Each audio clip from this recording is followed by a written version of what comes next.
Hello everyone and welcome to the new coach of Academy Lab Guide. I'm Corentin Guinez, driver for Streamer C, and today we are on Daytona for the first week of the Sports Car Challenge by Falcon Tire, but also for the special event, the first one of the year, the War Before the 24. So yeah, at first we're gonna go with the hot lap with the Porsche, and then we will head into more details.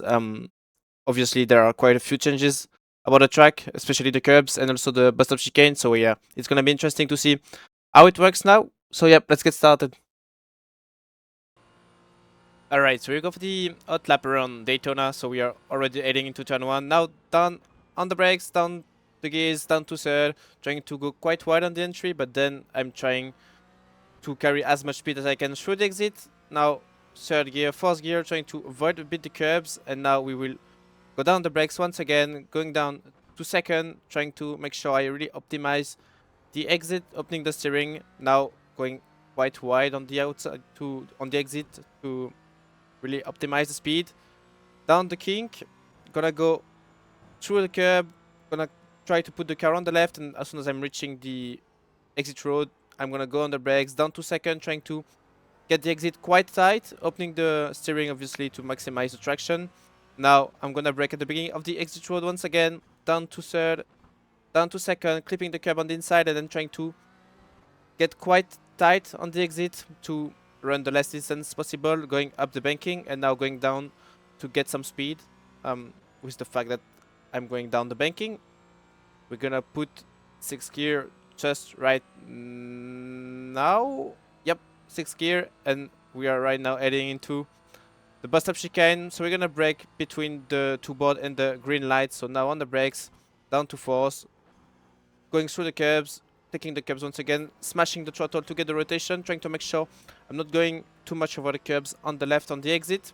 And now we are just driving on the banking to the start finish line. We're gonna go up to 6th gear at about 250. And now we are just basically resting until we are reaching turn 1, which is very important once again.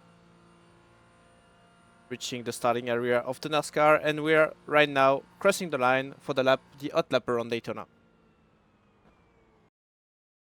Alright, so we go for the guide this time, so we will go into a lot more detail compared to the hot lap. So, as I said during the beginning of the hot lap, basically the distance between start finish and the turn 1 is like almost non-existent, and also now with the new GT4 update, you are arriving with a lot more speed going into turn 1. So usually I'd brake like at the beginning or close to the beginning of the you see the white line just right there. I would brake close to that. Now I need to like go out of throttle and start to go on the brake a lot earlier, and actually that's pretty much right after the like the second last line, white line, because between the road course and the oval, you don't have the next line is basically this one. You can see right there. So yeah, basically you can use the reference. I'm using that reference now and not this one anymore. So as soon as I'm basically driving past that white line, I'm just going on the brake. So that's a bit different compared to what we knew before. But yeah, that now that's what you need to do. Otherwise, the car doesn't like turn in, especially with the Porsche. And yeah, if you are going too deep, you are losing so much time going into turn 1. So yeah, this is the one corner you absolutely need to get right. Otherwise, you can lose tons of time. So once you are after that white line, as you will see, we are just going down the brakes.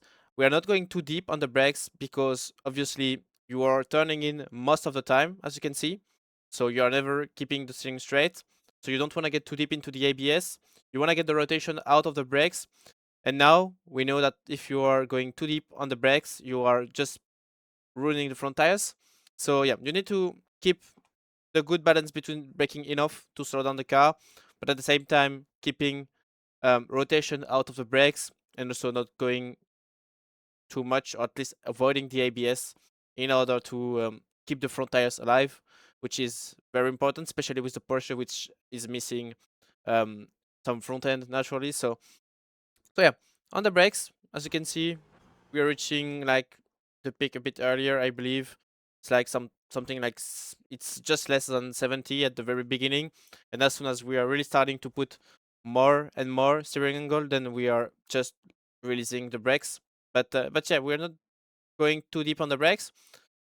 Really trying to reach the white line on the right, but I'm not trying to go wider than that. We are not prototypes, so obviously we cannot do what we can do basically with the GTPs or the LMPs in general. And yeah, then we are just trying to make sure we get that apex on the inside. Dropping to second, as you can see, we are looking pretty good because we are close to the grass on the left, so it's quite good. Obviously, the idea is to not really clip the grass, otherwise you can maybe lose some control. But yeah, and then on the exit, you can just go on power.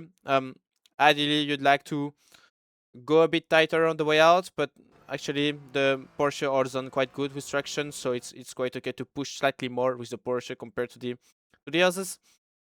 And then yeah, that's something I found during the setup sessions is to avoid as much as you can the curbs. It feels like you're losing a tiny bit of time when you are running through the curbs with the well right and left wheels. So yeah, ideally if you can avoid.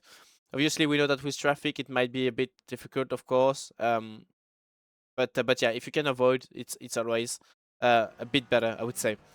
Then once we are out of this sort of chicane, we are just moving to the left and we are preparing turn. I guess it should be turn 2, I believe. So the first air shoe.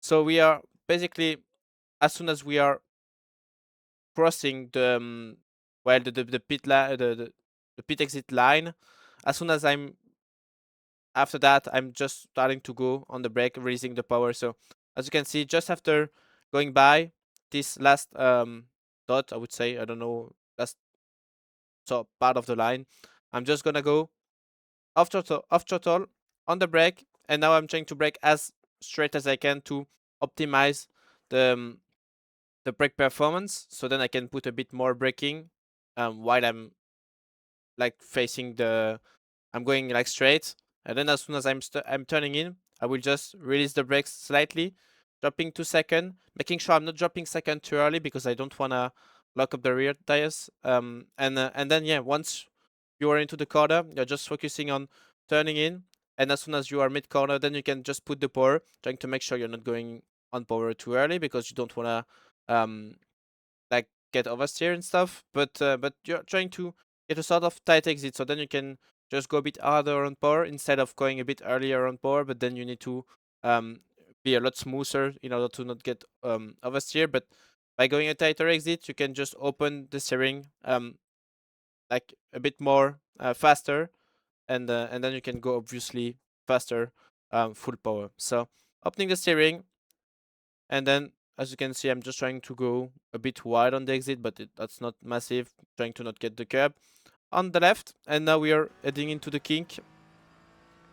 So now we are putting fifth gear, and as you can see, I'm just driving across the curb. So yeah, that's not something which looks to be bad for the car. The car remains really stable. Obviously, the car can be a bit pointy, but it's gonna be with all the cars, so you need to make sure you are not arriving with a lot of steering angle or trying to be a bit too aggressive with the steering angle. You know that the car is going to be a bit pointy. As you can imagine, we are using some sort of low downforce setup due to the long straights. So yeah, the car is going to be naturally a bit pointy at times, so you need to make sure that you are prepared for that. And also during the traffic, if you see that a prototype is going to send it, do not try to just stay flat and go around the outside because it might not end up going in your way, in my opinion. So yeah, you have to like be smart about this and think about the fact that the car can get a bit pointy around the kink. It's not only, as I said, with the Porsche, but it can be with the others as well. So yeah, just be mindful when you are into traffic. I guess when you are driving on yourself and you don't have someone next to you or there is no overlap going into the kink, it's all okay.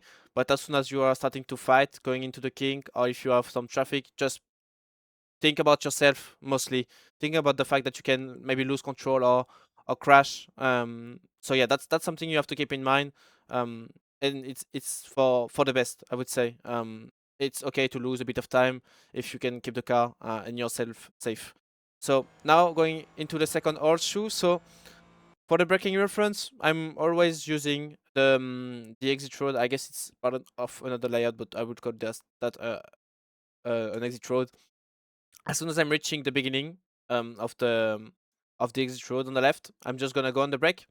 As you can see, going on the brake, once again, we are turning in pretty much all the way. So the idea there is to make sure you're not going too deep on the brakes to keep some rotation and to keep some braking performance. So we're gonna head into the inside. Mostly, we're not trying to go a bit wider and then get a late apex. We are just trying to go quite straight, I would say. And yeah, then keep turning in on the brakes around 60%, going down to second, taking the curb, at least trying to take the curb on the inside. I think I went slightly deep into that one. So if you can clip that curb on the inside, that's fine.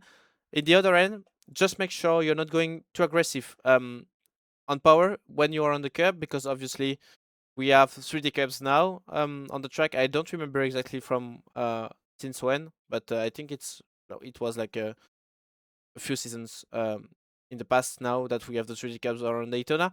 But yeah, just make sure you're not going too aggressive on the throttle, especially when you are on the curbs. With the Porsche, it's okay because it's the one which has the most um, has the best traction overall out of the GT4s. But yeah, with some with the others, it can be a bit more tricky. So yeah, but just we can go on the curb. I went slightly wide there. I don't think it really hurt the lap, but yeah, it's always better if you can shorten a bit the distances. And at the same time, taking a tight exit there is always quite good. So then you can, as I did there, you can open the steering early and then you can just smash the power. Taking the curb on the exit, and then we move to the right, and we're gonna brake once again at the beginning of the exit road, even if it's another layout of the infield. So as soon as we are reaching this, you're just gonna go on the brake, now on the brake, down to third. I think we go down to second. Yeah, going down to second, and then I just like all the brakes. I just basically release the brakes, and I just release more and more as soon as I'm reaching the inside. And once I'm facing the exit, I just go on power. Obviously, I keep in mind the fact that it's really bumpy on the exit, so I just try to make sure I'm not smashing too early the power, because it's really easy to lose the back end. And then yeah, I just try to open the steering, which also helps over the bumps. And then I'm just aiming for the top of the banking, sorry, which is not that high now, because then I can use the benefit of the higher banking, sorry, after that. So when I will go down the banking, I will just gain some top speed, or gain some speed at least. So yeah, that's pretty much about it for this corner. Once again, mind the bumps. Do not try to be too aggressive, because sometimes you can get punished. Not just with a spin, but you can also lose some traction, and then you end up losing a lot of time because you have quite some distance before reaching the bus stop. So yeah, up the banking, and now I'm going down, which is going to give me some extra speed. Now up the gears, we're gonna reach 250, and at that point we're gonna put 6 here just right now. It's a bit different because I think with the replay it's a bit different, the speed, but yeah, it's about 250 for 6 gear. And now we are heading into the brand new bus stop, which is quite different. I didn't drive much Daytona, but I think it's been changed lately. So yeah, now we have to play around a bit with the curbs, which is fine with the GT4s actually. I don't know if it's the same with the GT3s. Surely it's a lot more different as well with the prototypes, but today with the GT4s, you can use them a bit actually. So what I'm doing for the braking is, as I said during the hot lap, I'm aiming to brake between the green light just right here and the second board, the two boards, sorry. Before there was a yellow pole close to this with the I think there was the arrow right there, but now it's gone. So basically that's what I'm using, the green light, which is quite easy to see, especially at night as well. While the two board will be easy to see at night, but yeah, you can use both um references, and I'm basically breaking between the two. So on the brakes, quite deep on the brakes, and as soon as I'm going by the one board, then I will start to release a bit the brakes, turning to the left, down third, and then as you can see, I'm taking quite a lot of curbing actually in the first part. So I'm not trying to take too much because at the same time, the idea there is not to upset the car too much. You want to keep it quite stable at the same time. I think the idea there is to keep as well the right wheels on the track. Always keep two wheels on the track. Um, just right here, I think it's fine because the edge of the right wheels are still on the track. But yeah, that's how you have to do the bus stop, dropping to third with the Porsche, cutting the curb, and here it's very important to make sure you can get the curb.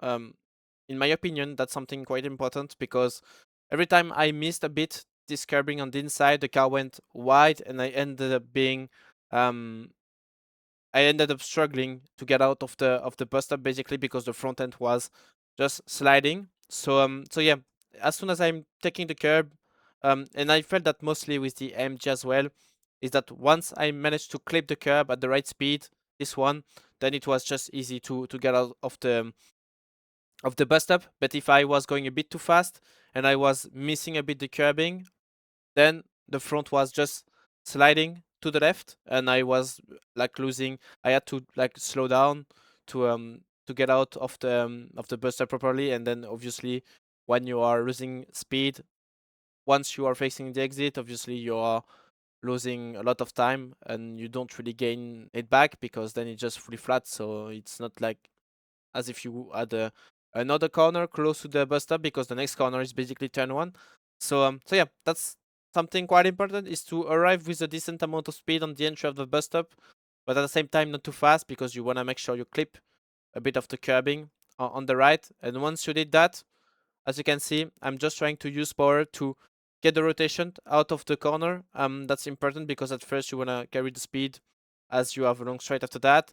And obviously the power also gives you some rotation. Once you are basically going to the exit, you are not supposed to use the brakes that much. So yeah, just taking the curb on the left as well. And yeah, that's pretty much about it. Into the bus stop, there is not so many things to say, apart from the fact that you have to be also careful about the curves. But overall, with the GT4s, I didn't found any car being massively difficult over the curbs.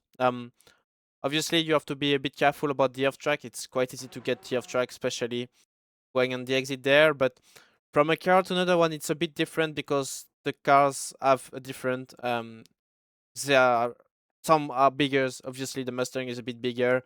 The Porsche is a bit smaller. So yeah, it's just a matter of putting the right car, the car in the right spot. But yeah, I guess with some practice you will get used the to the track limits. And yeah, this is probably the most difficult part. Is to make sure of the bus stop. It's to make sure you don't get the off track, because apart from that, the bus stop is quite easy to take. In my opinion. And yeah, important thing as well is to make sure you don't put too much steering angle while you are on the curbs. Then you keep the car quite stable out of the curbing. And then yeah, from there I don't have anything to tell you, or you don't have anything to learn from me from there. It's just about putting the gears at the right time. So once again, 6th gear with the Porsche at around 250. And yeah, now we will head into the start finish line to start another lap, but for us we will be done after that one. So yeah, that's about it for the guide around Daytona. Alright everyone, so we're done for today. That was the 4th week lap guide of the Sports Car Challenge by Falcon Tire, but also the of the special event of the Raw before the 24. Hope you learned from this one. Obviously that was the main target, especially with the few differences you have on the track. So yep, wish you a good week of racing. Good luck for the event. As usual, don't forget to like and subscribe to the College Academy channel, and I see you next week for the week 5. See you next time. Bye bye.